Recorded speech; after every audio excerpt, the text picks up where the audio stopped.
सूरत الکافرون مکی सूरत दे په ترتیب د تلاوت کې 109 نمبر دے او په ترتیب په اعتبار د نزول سره 13 نمبر دے.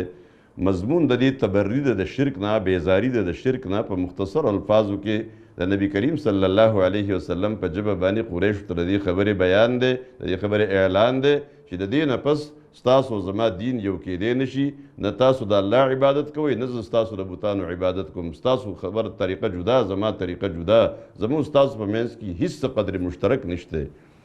بسم الله الرحمن الرحیم. قل یا ایها الکافرون، اوایا اے کافرانو، لا اعبدو ز عبادت نکم ما دا غس تعبدون چې تاسو عبادت کوئ وس، ولا انتم نه تاسو عابدون عبادت کون کی ما اعبدو چې زی وس عبادت کوم، اولا انا عابد او نه یم ز عبادت کون کې په مستقبل کې ما عبدتم چې کوم تاسو عبادت کړئ تاسو په طریقې د عبادت باندې، ولا انتم او نه تاسو عابدون عبادت کون کی په مستقبل کې زما د عبادت پشان ما اعبد سچ ز عبادت کوم. لکم دینکم ولی دین، تاسو د پاره ستاسو طریقه د عبادت یعنی شرک او کفر څه چې دي، ولی دین او زما د پاره زما دین چې دین اسلام دی. سورة النصر مدنی صورت دی. دی صورت ته سورة التودیع هم ویلې شوي دي. په اعتبار د تلاوت سره خو 110 نمبر دی، لیکن په اعتبار د نزول سره 114 نمبر دی، یعنی اخرنی صورت دی. د سوره التوبه نه پس دا نازل شوی دی. مضمون د دې شکر دی په تکمیل د نعمت باندې او په تکمیل د دین باندې. دا د فتح د مکې نه پس نازل شوی دی. دې ځای کې د فتح نه پس او د اسلام د غلبې نه پس چې الله مسلمانانو ته فتح ورکي، کامیابي ورکي، نو د فاتح قوم دپاره د فاتح مسلمان دپاره طریقه څه ده، دی به څه کوي؟ نو دی به داسې نه وي چې کامیاب شوی دی نو د الله نه دعا غواړي، او چې کامیاب شي نو بیا به ډول کتاب پر رقص شروع کوي، بیا به سیټیانې وهي، شپیلي به وهي او لاسونه به پړقوي، او بیا به بازار کې لګي رقص و سرود او ډول باجې به وهي. داسې به نه وي، بلکې مسلمانانو ته د فتح او د کامیابۍ طریقه دلته وښودله. فرمایي بسم الله الرحمن الرحیم. اذا جاء نصر الله والفتح، کله چې راشي مدد د الله، والفتح و فتح راشي، غلبه راشي، ورأیت الناس او ته ګورې خلک یدخلون فی دین الله افواجا چې ننوځي په دین د الله کې فوجونه ډلې ډلې. فسبح بحمد ربک، نو ته تسبیح بیانوه د خپل رب د حمد سره، واستغفره د ده نه بخښنه غواړه، انه کان توابا، یقینا دا الله دی توبه قبلونکی. یعنی دې ځای کې چل وښودلی شو چې تسبیح به بیانوې د خپل رب، رقص و ډول باجې او شپیلي نه. تاسو ته چې فتح میلاو شي نو سر به په سجده باندې کېدی الله ته، تسبیح به بیانول شروع کوي، د الله نه به استغفار غوښتل شروع کوي. نبی کریم صلی الله علیه وسلم چې مکه فتح کړله او مکه فتح شوه، سر مبارک ښکته کړی و او دا الفاظ په ژبه مبارکه باندې و. د خطبې الفاظ سو لا اله الا الله وحده، لا اله الا الله وحده، صدق وعده ونصر عبده وهزم الاحزاب وحده. نشتره بل اله مگر دغه الله دی، دی الله خپل وعده رښتینې کړه، د خپل بنده مدد یې وکړو او ټول احزاب او قومونه او جماعتونه د کافرانو هغې له یوازې شکست ورکړو. یعنې دا ټول څه دا الله وکړل. نو د الله تسبیح به بیانوئ او استغفار به کوئ د فتح نه وروسته. سورة المسد یا سورة اللهب مکی صورت دی. په ترتیب د قرآن کریم کې 111 نمبر دی او په ترتیب په اعتبار د نزول سره 6 نمبر دی. د سورة الفاتحه نه پس نازل شوی دی. مضمون د دې اجتناب دی د اذیت او د ایذا د رسول الله صلی الله علیه وسلم نه. کله چې نبی کریم صلی الله علیه وسلم ته حکم وشو وانذر عشیرتک الاقربین، د کلاو دعوت نو رسول الله صلی الله علیه وسلم د صفا غونډۍ ته وخته او آواز یې وکړو یا صباحا. دا آواز د دې دپاره به کېده چې چا به دا آواز وکړو نو مطلب دا دی چې څه اهمه خبره ده نو ټول خلک به راغونډېدل. رسول الله صلی الله علیه وسلم چونکه صادق او امین مشهور نو چې کله آواز وکړو ټول خلک راجمع شو. ابو لهب هم په دې کې شامل و چې څه خبره ده. نبی کریم صلی الله علیه وسلم دې ته وفرمایل چې که زه نن تاسو ته ووایم چې د دې غر نه شاته په تاسو باندې یو لښکر حملاور کېدونکی دی نو څه خیال دی؟ ټولو وی موږ په تا باندې دروغو تجربه نه ده کړې، موږ به خبره منو. نو زه تاسو ته یو بله خبره کوم.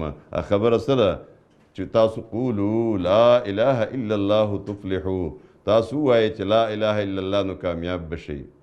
ابو لهب کمر ته لاس کړل، وی تبا لك الهذا جمعتنا تبا لك سائر اليوم الهذا جمعتنا. هلاک شي ټوله ورځ هلاک شي، تا موږ د دې خبرې دپاره را جمع کړو. کمر ته یې لاس کړه. الله تبارک وتعالی د ابو لهب په مذمت کې دا صورت نازل کړی دی، تبت یدا ابي لهب، هلاک دي شي دواړه لاسونه د ابو لهب، وتب او هلاک شو. ما اغنا عنه ماله، بچ نکو د دنا د مال، وما کسب او څه چې د ګټلیو. سیسلا نارن، دینه د الله د عذاب نه بچ نکو. سیسلا نارن، زرد چې دی به داخل شي اور د دوزخ ته. ذات لهب چې هغه لمبو واله دی، شعله زن دی. وامرأته د ښځه به هم ورته داخله شي، حمالة الحطب چې لرګو بارونکې ده، ډکي به یې راوړل دي او هغې غنې به یې جدا کولې او دا به یې د رسول الله صلی الله علیه وسلم په لاره کې خرلې چې په خپو مبارکو کې ازغي لاړ شي. دا به هم د دوزخ اور ته ځي. فی جیدها، د دې په سټ کې به حبل رسۍ وي من مسد، د مسد هغه د مونج نه جوړه شوې مضبوطه رسۍ به وي، کوم کې چې به دې ډکي راوړل هغه به مضبوطه رسۍ جوړه کړی شي. او یا دا چې د الله له طرفه بله رسۍ وي او د دې په غاړه کې به پرته او د دوزخ په اور کې به وي. دې ځای کې یو بله خبره معلومه شوه. خلاصې دا ده چې ابو لهب سره د دنیا ټولې خوبۍ ورسره وي، یعنی مال د ده ډېر و، رنګ د ده ښه و. دا بعضې خلکو لیکلي دي چې ابو لهب به د په دې وجه وي، د ده کنیت په دې وجه و. لهب د اور هغې لمبې ته ویلی کېږي چې کوم د لوګي نه بلکل خالي صفا سوتره دی، دومره ښایسته و د دې لمبې په شان. قوم عرب، قبیله قریش، خاندان بني هاشم د رسول الله صلی الله علیه وسلم خاندان دی. جبه عربي چې په ټولو کې بهترینه جبه، علاقه او وطن ځمکه د حرم، ټول وخت د ده په حرم کې دننه تېرېږي. دا د دنیا ټول رنګ، نسل، قوم، قبیله، وطن، جبه، مال و دولت، هر شی، شهرت، دا ټول د ابو لهب سره ورسره دي. لیکن نمبر یې دغه دي، د دې ټولو خوبیانو چې د دنیا خوبۍ وي دا دي تبت یدا ابي لهب. دا ټول صورت د ده په مذمت کې نازل شوی دی. بل طرف ته یو بله هستي ده، حضرت بلال رضی الله تعالی عنه و ارضاه. چې کله د بلال رضی الله عنه ذکر راځي نو موږ ټول زموږ زړه رضی الله عنه وایي، الله دې د هغه نه راضي شي او الله ته راضي شوی دی او دی هم د الله نه راضي شوی دی. لیکن ابو لهب هغه هستي ده، هغه کس دی چې حبشي دی، د رنګ نه تک تور دی، د حبشو چې څنګه رنګي او د حبشو چې څنګه شکل یې داسې بلال حبشي دی. آزاد هم نه دی، غلام دی، مال هېڅ څه شی نشته دی. رنګ، نسل، قوم، قبیله بس دغه ځای ته راغلی دی، اړو معلوم هم نه دي. یعنې پلار نیکه هم څوک نه پېژني ځکه دی غلام راغلی دی. دلته بیا ابوبکر صدیق رضی الله تعالی عنه د امیه نه واغست او آزاد یې کو. نو قوم، قبیله، وطن، خاندان، دا ټول هر څه دا چې کوم دنیا والا ورته خوبۍ وایي دا یو خوب هم نشته. لیکن بلال رضی الله عنه ته یو ځل نبي کریم صلی الله علیه وسلم فرمایل بلاله ته داسې څه عمل کې، ځکه زه چې د معراج په شپه باندې الله جنت ته بوتلم نو ما د خپل ځان نه مخکې ستا د پڼو کړپار اورېده. یعنې بلال جنتي دی او ابو لهب دوزخي دی. پته ولګېده چې که جبې څوک بچ کولی د دوزخ د اور نه، رنګ او نسل بچ کولی، وطن بچ کولی، نو ابو لهب به عربي جبې بچ کړی و او ابو لهب به د حرم ځمکې بچ کړی و. نو که ابو لهب د حرم ځمکې بچ نه کړی شو چې ایمان یې نه و او تقوا نه وه او عربي ژبې بچ نه کړی شو، نو ما او تا د خیبر پښتونخوا ځمکه او د پښتو ژبه نشي بچ کولی. بچ کوي به هم څه؟ بچ کوي به هم ایمان او تقوا. اصل شی ایمان او تقوا ده. او بلال رضی الله عنه سره دا یو شی نه و، لیکن ایمان او تقوا ورسره و، نو بلال جنتي دی. نو د دې ټولو خپل اهمیت په خپل ځای. قوم، قبیلې سره محبت دا د انسان فطرت دی، د وطن سره محبت دا د انسان فطرت دی، لیکن وطن پرستی منه ده او لسانیت او لسان پرستی منه ده او دا معیار د ترقۍ او د کامیابۍ نه دي ګرځول پکار. ځکه د الله په نسبت باندې ترقي او کامیابي او جنتي کېدل او د آخرت کامیابي دا د ایمان او د تقوا سره مشروط ده. نو ایمان او تقوا اختیار کړئ. سورة الاخلاص مکی صورت ده، په ترتیب د قرآن کې 112 نمبر ده او په ترتیب د نزول کې دا 22 نمبر ده. د سورة الناس نه پس نازل شوی ده. د دې صورت مضمون توحید ده. خو دا صورت په قرآن کریم کې هغه امتیازي شان والا صورت ده چې د دې په باره کې نبی کریم صلی الله علیه وسلم فرمایي چې نبی کریم صلی الله علیه وسلم دیتا ثلث القرآن ویلی دی. حضرت ابو سعید خدری رضی اللہ تعالیٰ عنہ فرمائی او حضرت عبداللہ ابن مسعود رضی اللہ تعالیٰ عنہ فرمائی روایت کی کہ نبی کریم صلی اللہ علیہ وسلم فرمائل والذی نفسی بیدہ انہا تعدل ثلث القرآن، زما د پاغه ذات قسم دی چې زما روح د هغه په قبضه قدرت کې دی، دا صورت د قرآن کریم د درېیمې حصې برابر دی. او حضرت ابی ابن کعب رضی اللہ عنہ دام فرمائی چې نبی کریم صلی اللہ علیہ وسلم ته مشرکان راغلل او یو تپوس یې ته وکړو، انصب لنا ربک، ته د خپل رب نسب مونږ ته بیان که. رسول الله صلی الله علیه وسلم باندې الله تبارک وتعالی دا صورت نازل کو چې د الله نسب نشته، د الله تعارف دا دی کوم چې سوره اخلاص بیان کړی دی. دا د قرآن کریم د درېیمې حصې برابر دی. د درېیمې حصې د برابرېدو حکمت څه دی؟ هغه ځکه په قرآن کریم کې درې اساسي بنیادي موضوعات بیانېږي. یو توحید، د الله وحدانیت چې الله یوازې دی. یو رسالت چې د الله د دې عظیم هستۍ نماینده د هغه پیغمبر دی. او بل آخرت، د آخرت ژوند چې د دنیا نه پس به یو بل ژوند راځي چې هغې ته آخرت وایي. د دې دریو مضامینو کې د توحید پوره مضمون دلته سوره اخلاص بیان کړی دی. د دې وجه نه دا د قرآن د درېیمې حصې برابر په دې بنیاد باندې دی چې د توحید موضوع چې په دریو بنیادي او اساسي موضوعاتو کې غټه موضوع ده، د هغې بیان مکمل سوره اخلاص کړی دی.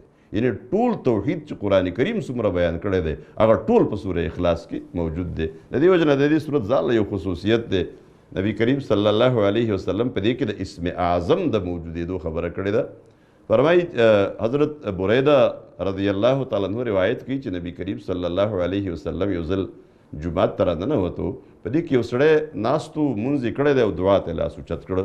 نبی کریم صلی الله علیه وسلم دې سړي ته کتل، نو دې سړي چې د دعا ته لاسونه خپل اوچت کړل نو دعا داسې غواړي، ابتدا د دعا یې داسې وکړه وی چې اللهم انی اسألک بأنی اشهد ان لا اله الا انت الاحد الصمد الذي لم يلد ولم يولد ولم يكن له كفوا احد. دا الفاظ یو دعای غوښته بیا ځان له نبی کریم صلی الله علیه وسلم چې دا خبره واورېده، د دې سړي دا دعای واورېده نو فرمایل لقد سأله باسمه الأعظم الذي اذا سئل به اعطى واذا دعي به اجاب. دې سړي دا الله نه د هغه په اسم اعظم باندې دعا وغوښته، یعنی دا الفاظ یو د دې نه پس بیا خپله دعا شروع کړه. او دا اسم اعظم هغه اسم اعظم چې کله هم د هغې په ذریعه باندې د چا د الله نه دعا وغوښتی شي نو الله خامخا ورکوي هغه څه، او چې کله په دې راوبللی شي نو بلنه قبلوي. دا سوره اخلاص دی. دې ته سورة الاخلاص هم ویلی کېږي، سورة التفرید هم ورته ویلی کېږي. یعنې د الله یوازېوالی او د الله وحدانیت د بیان کړی دی. بسم الله الرحمن الرحیم. قل اوایا، نو اوایا څنګه؟ دا وینا د زړه ده، په زړه کې عقیده وساته. وینا د مبلغ هم دا د دې تبلیغ وکړه د توحید د عقیدې. وینا د مدرس هم د دې تدریس وکړه، دا خلکو ته ورسوه. او په د ژبې وینا چې په ژبه باندې دې اعلان وکړه او اقرار وکړه چې الله یوازې دی. هو الله احد، چې دغه الله یوازې دی، تنها دی. تنها دی، یوازې دی، د هغه څه نظیر مثال هیڅ همسر نشته دی. دا احد ذکر راغلی دی، واحدون هم کیدی شي، بعضینو کې واحد راغلی دی، هو الواحد القهار. لیکن احد کې چې کومه معنا پرته ده هغه په واحدون کې نشته دی. احد یوازې ته وایي، ځکه د یوازې سره چې بل څوک ورسره شي نو بیا یوازې نه وي. ته داسې نشي ویلی دوه کسان یوازې دي یا درې یوازې دي، چې یو دی نو یوازې دی. بله خبره دا ده چې یوازې کله یو داسې شی چې د هغې ډېر شي اجزا وي، موږ وایو دا یو قوم دی نو د قوم ډېر شي افراد دي، دا یو جماعت دی نو د جماعت ډېر شي افراد دي. لیکن چې کله ووایې تنها دی، یوازې دی، یکتا دی، نو د دې سره بل نشي یو ځای کېدی. دغه الله یوازې دی، په خپل ذات کې په خپل صفاتو کې الله الصمد الله بے حاجت دے الله بے حاجت دے دلته د حصر دی دا الله معرفه ده پراپر ناون دی او الصمد معرفه ده پراپر ناون دی نو کله چې مبتدا او خبر دواړه معرفه راشي نو حصر مطلوبي مصمد الا الله مصمد الا الله نشته دی بل بے حاجت مگر الله نو الله بے حاجت دی لم یلد ولم یولد نه دی د چا نه پیدا دی ولم یول نه نه څوک پیدا دي لم یلد نه د څوک پیدا کړي دي د نه څوک پیدا دي ولم یولد نه دی د چا نه پیدا شوی دی یعنی دا سلسله دلته نشته ځکه د هغه مثال نشته دی نسب نشته ځکه مثال نشته دی ولم یکن له کفوا احد او نشته دی د سره برابر هیڅ څوک د سره برابر هیڅ څوک یعنی هغه خالق دی او دا ټول داغه مخلوق دی هغه معبود دی او دا ټول داغه عابدان دي سورة الفلق او سورة الناس دی دواړو ته معوذتین ویل کیږي دا معوذتین دواړه یو مضمون دی 11 آیتونه دي دا پورا یو وظیفه ده د دې وجنه دا 11 آیتونه نازل شو دا مؤمنانو ته یو مکمله وظیفه وښودلی شوه دا تاسو وایئ دا وظیفه وایئ نو الله به د هر شر نه تاسو بچ کوي د دې وجنه د دې صورتونو په باره کې د نبي کریم صلی الله علیه و آله وسلم طریقه دا وه چې کله به هم د شپې وده کېدو دپاره خپلې بسترې ته تشریف راوړو نو دا دواړه صورتونه د دې سره به سوره اخلاص هم ورسره کو دا درې واړه به ولوستل او بیا به دا په خپل لاسونو باندې چوپ کړل د چوپ سره توپ باندې به وکړو او بیا به دا د خپل سر مبارک نه شروع وکړه او سر باندې بیا په مخ باندې بیا په ټول بدن چې کوم ځای ته به لاسونه مبارک رسېدل په هغې باندې به راښکودو دا عمل به 3 ځله وکړو د دې نه پس به بیا وده کېده نو دا یو طریقه مونږ ته ښودلې ده چې دا یو وظیفه ده چې د شپې دا دواړه صورتونه چا ولوستل سوره اخلاص یې ورسره کړو د شپې د ټولو آفتونو مصیبتونو نه به بچ پاتې کېږي دا صورتونه په خپله هم لولئ په ځان باندې هم چوپ کوئ چې کوم ماشومان بچي لوستی نه شي د غېږې ماشومان بچي دي د شپې یریږي بل څه تکلیف ورته راځي دا صورتونه تاسو دا وظیفه جوړه کړئ میندې خصوصا د بچو دپاره چې دا داسې وظیفه جوړه کړئ چې دا 3 ځله لولئ دا بیا په خپل لاسونو باندې چوپ کوئ او د دې ماشومانو په بدن باندې راکاږئ یا دا ده چې دا د دې ماشومانو په لاسونو باندې چوپ کوئ او راکاږئ دا هغوی لاسونه بهرحال دا عمل تاسو کوئ نو بچي به د یرې نه د شپې د هر قسم مصیبت نه د غم نه او د تکلیف نه محفوظ پاتې کېږي نبی کریم صلی الله علیه وسلم د دې دومره اهتمام کو چې کله حضرت عایشه رضی الله تعالی عنها فرمایي چې کله بیمار شو د مرض موت چې کومه بیماري وه اخرنۍ ډېره سخته وه او دا عمل په خپله هغوی نه شو کولی نو ام المؤمنین رضی الله تعالی عنها فرمایي چې ما به دا صورتونه ولوستل بیا به مې د هغې په لاسونو مبارکو باندې چوپ کړل او بیا به مې د هغې د برکت د هغې د لاسونو مبارکو د برکت د وجې نه د هغوی لاسونه د هغوی په بدن مبارک باندې راښکودل چې څومره به ممکنه وه سورة الفلق مکی صورت دی 114 دی په ترتیب د قرآن کې او په اعتبار د نزول سره 60 نمبر دی بسم الله الرحمن الرحیم قل اوایا اعوذ ز پناه غواړم برب الفلق د رب د سبا د رب د سبا په دې وخت دا صفت ذکر راوړی شوی دی چې سبا هم د تکې تورې تیارې نه رڼا راوخیږي نو دا د مشکلاتو زمانه وه نو کوم ذات چې د شپې د تکې تورې شپې نه سپین سبا راوباسي نو همدغه ذات دا کولی شي چې د دې مشکلاتو په دې تیاره کې زموږ دپاره رڼا راولي سهولتونه راولي قل وایا اعوذ ز پناه غواړم برب الفلق د رب د سبا من شر ما خلق د شر د هغه څه نه چې هغه پیدا کړي دي نو دا چې څومره څه شرونه دي د دې مطلب دا دی چې الله څه پیدا کړي دي نو د هغې پیدا کړي د خیر دپاره دي خو د هر خیر سره د ګل سره ویازغیم ورسره نو څه شر چې ورسره نو د هغې نه زه پناه غواړم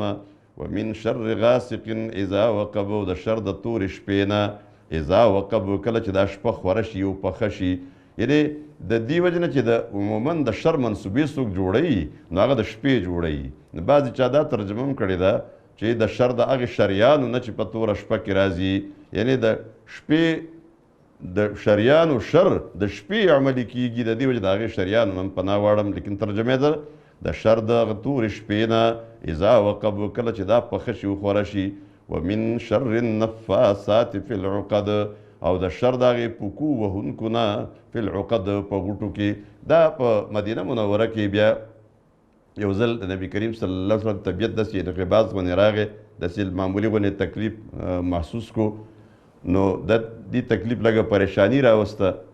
نبی کریم صلی الله علیه وسلم ودو په دې کې دوه فرشتې، دوه ملائک الله راولېږل، یو سر ته ودرېده، بل خپو طرف ته ودرېده. رسول الله صلی الله علیه وسلم په خوب کې دا ټول منظر ګوري، دا یو دی بل ته وایي چې د باندې څه چل شوی دی؟ نو وایي دا ناجوړه دی. وی چې دا څنګه ناجوړه دی؟ په ده باندې جادو شوی دی. جادو چا کړی دی؟ لبید ابن اعصم کړی دی. سی چلی کړی دی؟ وی دا داسې کړي دي چې څه ستنې او د ده د سر ویښته یې حاصل کړي دي او هغې له غوټې ورکړي دي او هغې هلته د زروان په کوهي کې د ګټې لاندې ایښودي دي. نو د هغې وجې نه ده ته تکلیف دی. نو وی دی څه وکړي؟ نو وی دی دغه کوهي نه دا غوټه راوباسي او دا غوټې د کولاو کې، خو داسې د کولاو کې چې پای کې 11 غوټې دي. نو 11 غوټې دی، دا 11 آیتونه دي، معوذتین، سورة الفلق او سورة الناس. دا د یو آیت وي، یو غوټه د کولاوي، نو دی به جوړ شي. نبی کریم صلی الله علیه وسلم را پاسېده، وی زما علاج الله ماته وښود، زما بیماري معلومه شوه. صحابه ولېږل د دې کوهي نه دغه شی راوړه، دا چا جوړ کړی و؟ داسې غوټې موټې ورکړې وې، دا 11 غوټې وې. دا آیتونه یو آیت لوسته او دا غوټه کولا وهله. دا چې پوره کولاو شو، هغه چې کوم معمولي غوندې څه تکلیف و، دا داسې تکلیف و چې په طبیعت باندې څه انقباض د وحي په کار کې، د رسالت په کار کې هیڅ فرق نه و راغلی، لیکن معمولي غوندې په طبیعت کې لږ بوج او دروندوالی راغلی و. دا تکلیف الله تبارک وتعالی هم د دې په ذریعه باندې لرې کو. نو د دې نه دا پته ولګېده دا صورتونه لولئ، د هر قسم جادو، د جادو له ټوټکو، د جادوګر د پوکو او د جادوګر چې څه د هغې نه بچ کېږئ، او هر شی جادو نه وي. دا چې کوم خلکو جادوګرو ځان دپاره یو ټوټکي جوړې کړي دي، جادو شروع کړی دی، فلانی جادوګر دی، فلانی عامل دی، دا یاد وساتئ، جادو کفر دی، جادو کفر دی. څوک چې جادوګر له ورغی او د جادوګر په خبرې تصدیق یې وکړو نو د کفر وکړو. او کله کله د زنانو اکثر په کور کې په پنډو باندې دردي، نو پیناډول ګولۍ او بروپین او پانسټان او بل دا دوایانې وخوري او درد ښه نه شي. چې درد ښه نه شي نو وایي دا ما باندې پلانی جادو کړی دی یا پلانی جادو کړی دی، او بیا شروع کېږي. نو جادو به یا شوی یا به نه شوی، نو کور ته د جادوګرو راوسته شروع شي. جادوګر ګندګي ده، د جادوګر کور ته راوستل ګندګي ده. دا د شرک، دا چونکې کفر دی، او د جادو انتهایی ګندګي ده. ګندګي څه ته وایي؟ دا داسې ګنده څیز دی چې دا جنات وایي د ده تابع شي. خلک وایي چې جنات د پلاني تابع شوي دي. نو جنات د پلاني تابع شوي دي، جنات د چا نه تابع کېږي؟ دا جنات دومره لیوني نه دي چې ته یې وینې نو ستا تابع کېږي، ته یې نه وینې، تا په نظر تا ته نه راځي، نو ستا ولې څوک تابع شي؟ د دې وجه نه داسې نه ده، خبره بل شان ده. دی په دې ګندګۍ کې دومره انتها ته ورسي، تاسو معلومات چېرته وکړئ چې جادوګر خپل جادو پخوي او دا ټوټکې پخوي او جنات یې تابع کېږي. دی څومره ګنده پاتې کېږي، دی نجس، پلیت او مخنت او دومره ګنده چې د هغې ګندګۍ بیان سړی د قرآن په درس کې کم از کم نشي کولی، چې مخې ته خلک ناست دي او قرآن پروت دي. دا دومره د ګندګۍ انتها ته ورسي، هغه کلمات، هغه خبرې دی وایي، او دی جنب پاتې کېږي، مخنت او نجس پاتې کېږي. په مودو دی اوبو ته لاس نه نږدې کوي او دی څه ګنده خبرې، نو دی دومره ګنده شي چې هغه چې کوم ګنده جنات دي، د ګندګو نه ډک جنات چې کوم خلک ګمراه کوي، هغه جنات دته سلامي شي چې ستا ګندګۍ ته زموږ سلام دی. اوس چې ته سوی مونږ منو ځکه ته مشر شوې، نو دا دې سړي خواله ورتلل چې دا کوم عاملان جوړ شوي دي او کوم جادوګر ځان ته وایي، د ده خواله ورتلل. دا کفر ځکه دی چې دا د ګندګۍ انتها ته ورسېدلی. دې خوا ته چې ورځي، دا زنانه لاړې شي، کله کله د خپلو خاوندانو نه پټې لاړې شي چې هغو ته اجازت نه کوي، او داسې ګندګي کور ته راننه باسي.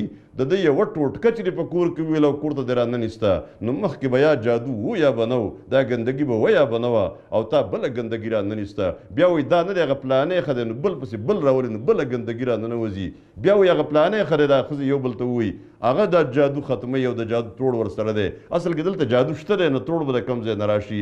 لیکن دا د مختلف 3 4 او 6 ټول عمر په دې کې تیر شي، او دا کور د ګندګو نه ډک شي، په دې کور کې بیمارۍ راشي، په دې کور کې هغه سخاوالي راننوځي چې کوم دغه ګنده جنات، پیریان، چې کوم هغه پلید خلق دی، کم نجس خلق دی، کم دغسې د جادو پیروکار خلق دی، او د الله د دین د ډېر لرې دا مخلوق ټول دی کور ته راننوته شروع شي، او ستا کور ټول د ګندګو نه ډک شي.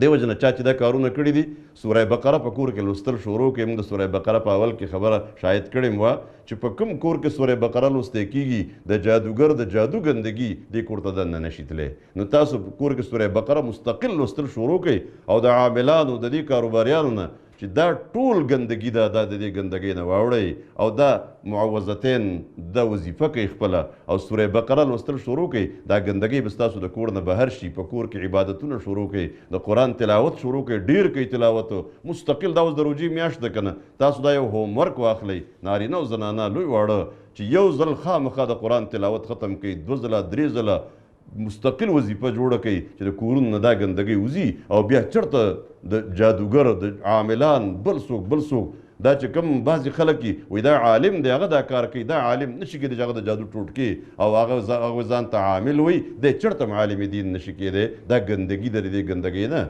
ځان بچ وساتئ. نو دا معوذتین دي. بسم الله الرحمن الرحیم. قل اعوذ برب الفلق. وایا زه پناه غواړم د رب د سبا من شر ما خلق د شر د هغه څه نه چې هغه پیدا کړي دي، ومن شر غاسق اذا وقب او د شر د تورې شپې نه کله چې دا خوره شي، ومن شر النفاثات فی العقد او د شر د هغه پکو وهونکو نه فی العقد په غوټو کې، ومن شر حاسد اذا حسد او د شر د حسد کوونکي نه کله چې دی حسد شروع کی. سورة الناس مکی صورت دی، 114 نمبر دی په ترتیب د قرآن کریم کې اخرنی صورت دی او په ترتیب د نزول کې 21 نمبر دی. د سورة الفلق نه پس نازل شوی دی. بسم الله الرحمن الرحیم. قل اوایا اعوذ ز پناه غواړم برب الناس د رب د خلقو، ملک الناس د بادشاہ د خلقو، الہ الناس د معبود د خلقو. تاسو خیال کړئ په دې مخکینی صورت کې من قل اعوذ برب الفلق یو صفت د الله ذکر شو، دلته 3 صفتونه ذکر شو. پته ولګېده دلته چې د کم دشمن نه پناه غوښتی کېږي هغه ډېر سخت دی. نو د شر د څه نه من شر الوسواس د شر د هغې وسوسې اچوونکي نه، الخناس چې هغه بار بار راتاویدونکی دی. هغه چې کوم ځای کې فلا اقسم بالخنس الجوار الکنس پرون تشریح تېره شوې وه، نو هغه خناس راتاویدونکی یو ځل وسوسه واچوي بیا وګوري بله وسوسه څنګه اچول غواړي بیا راوګرځي، نو دی مسلسل ځي او بیا راګرځي. الذي هغه خناس یوسوس فی صدور الناس چې وسوسې اچوي د خلکو په زړونو کې، د انسانانو په زړونو کې، من الجنة والناس د جناتو نه یو که د انسانانو نه. نو کله کله د جناتو شیطان غالب یو، کله کله د انسانانو شیطان د هغه نه زیات غالب شي په وسوسو اچولو کې. نو وسوسې په زړه کې هم اچوي او دا د انسانانو شیطانان بیا د کالمونو په ذریعه باندې او د ټیبل ټاک په ذریعه باندې، د مضامینو په ذریعه باندې، د تقریرونو په ذریعه باندې په مختلفو طریقو باندې د خلکو په زړونو کې د اسلام خلاف وسوسې اچوي. بسم الله الرحمن الرحیم. الحمد ټول صفتونه د کمال لله د خاص د الله د پاره دي، رب العالمین چې پالونکی د ټولو مخلوقاتو دی، الرحمن چې ډیر زیات مهربان دی، الرحیم او بے حد مهربان دی، مالک یوم الدین چې هغه واکدار د ورځې د جزا دی. ایاک نعبد خاص تا عبادت کوو مونږه، و ایاک نستعین او خاص تا نه مدد غواړو مونږه. اهدنا الصراط المستقیم او ښایه مونږ ته نیغه لار، روان که مونږ په نیغه لار او ټینګ او کلک پاتې که مونږ په نیغه لار.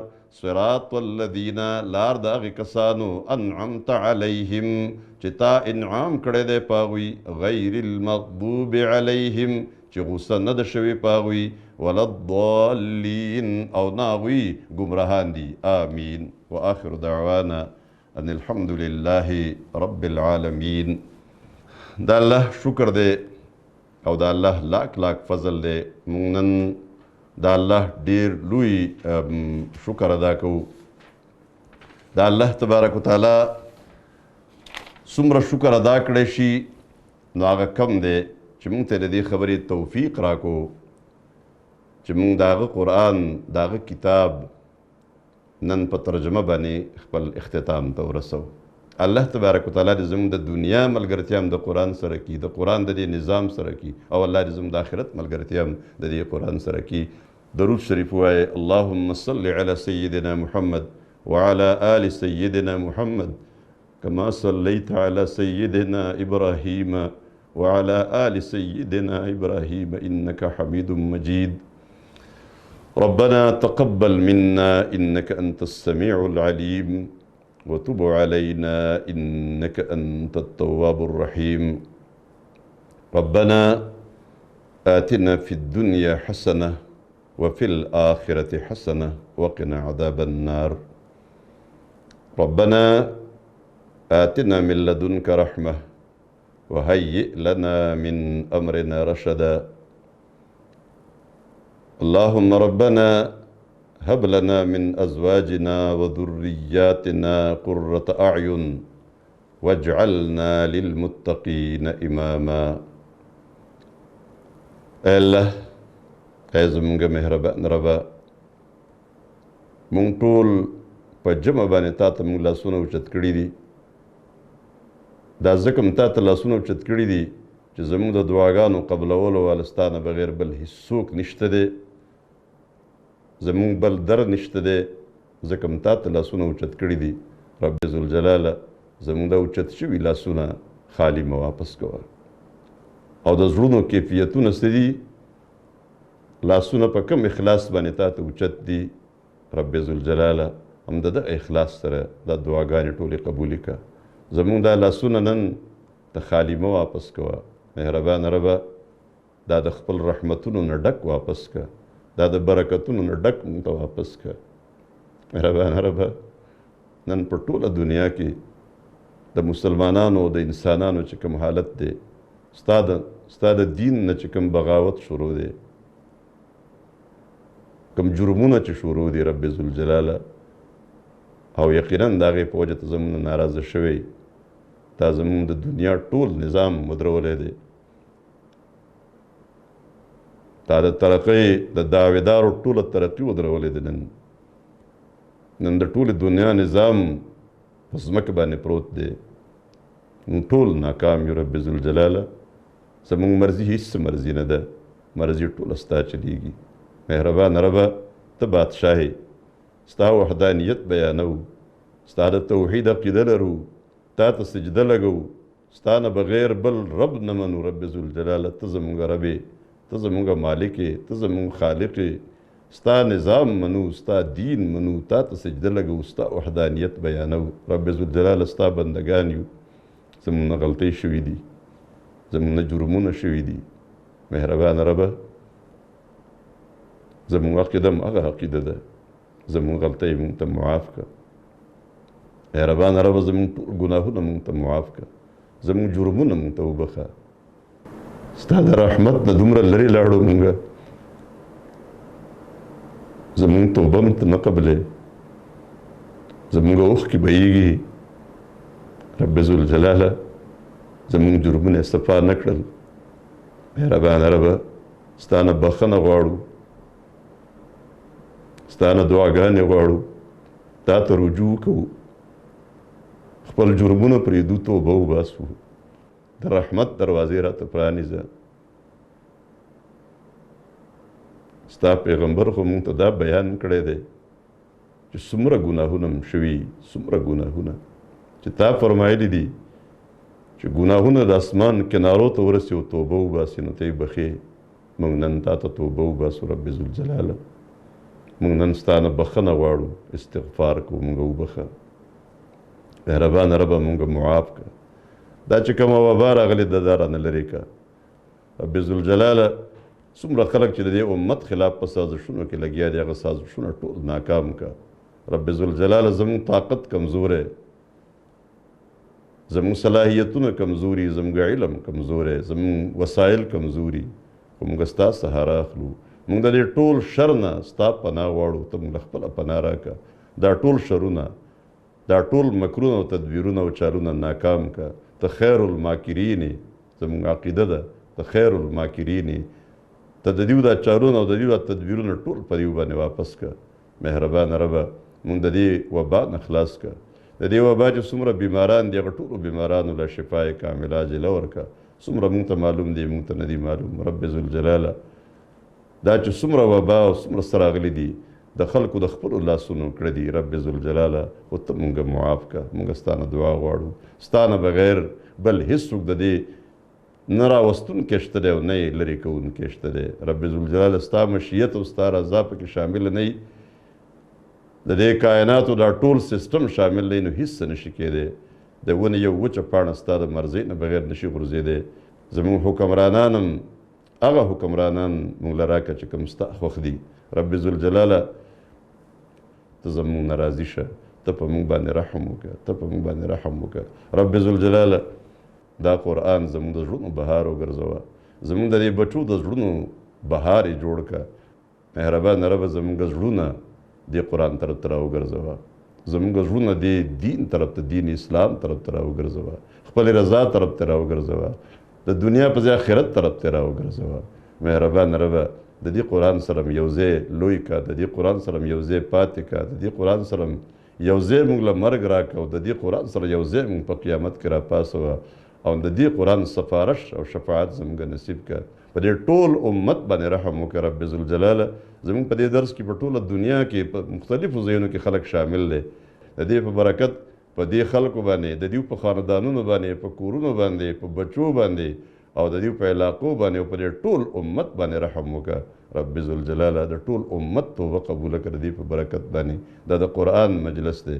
مهربان ربه د اسلام د غلبې دپاره چې څومره خلک جدوجهد کوي، محنتونه کوي، د دعوت او د تبلیغ په لاره کې لګیا دي، ستا د دین د اقامت جدوجهد او محنت کوي، ستا د دین په کومه شعبه کې او په کوم کار کې هم لګیا دي.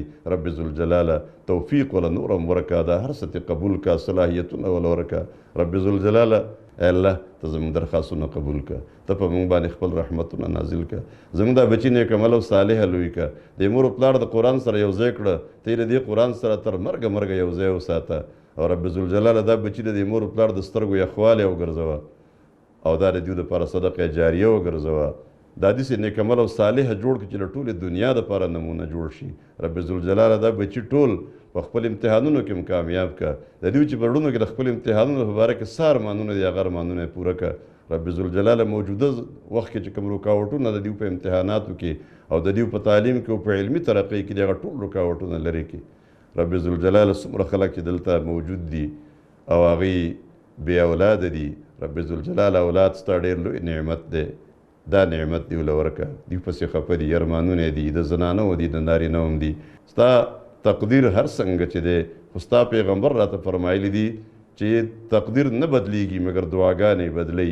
موږ نن دعا غواړو، ای الله اولاد ورله ورکه، نیک او صالح اولاد ورله ورکه، ښه بچي ورله ورکه. او دا یو بچي خو چې بې اولاده خلک دی، د یو بچي ارمان کوي، د یو بچي دعا کوي، ای الله یو بچی ورله ورکه، نور هم ورله ورکه. د چا چې نارینه اولاد نشته، نارینه اولاد ورله ورکه. د چا چې دواړه نشته، دعا غواړي، دواړه ورله ورکه. مهربانه ربه اسباب تا سره دي، ته مسبب الاسباب یې، بغیر د اسبابو نه اولاد ورکولی شي. ای الله دې ټولو له اولاد ورکه.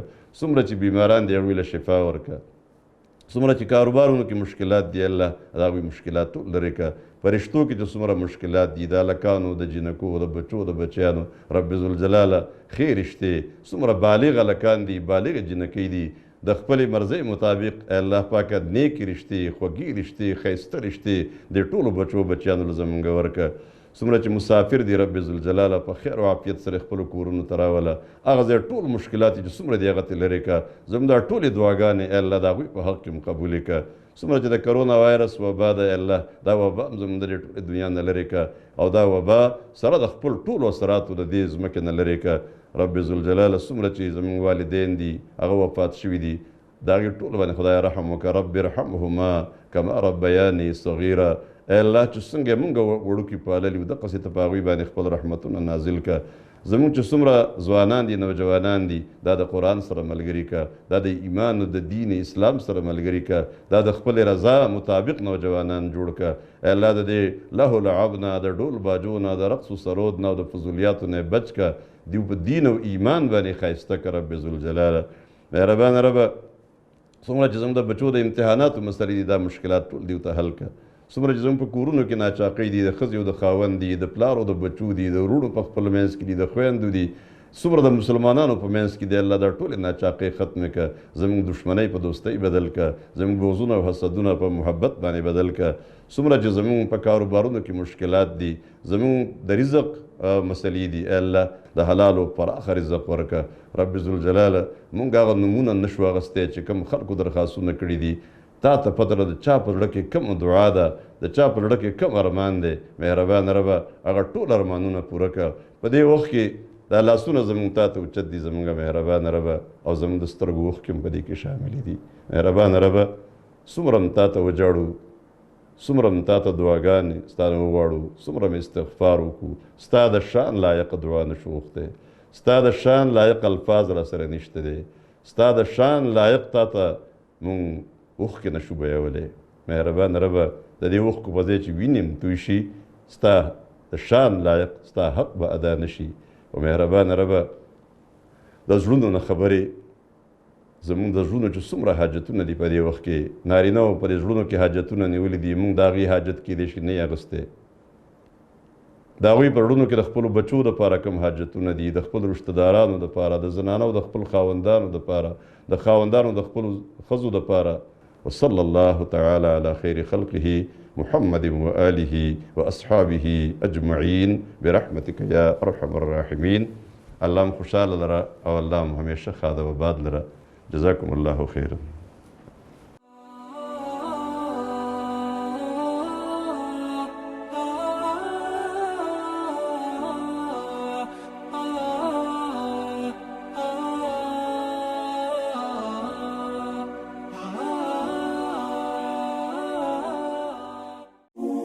د پیغام پښتو ټي وي ځانګړي او مستند معلوماتو باندې مبني بشمیره تعلیمي او دینی ویډیوز لپاره زموږ پاڼه سبسکرایب کړئ او زموږ د نوي ویډیوز نه د اپډیټ لپاره په بیل آیکن کلیک کړئ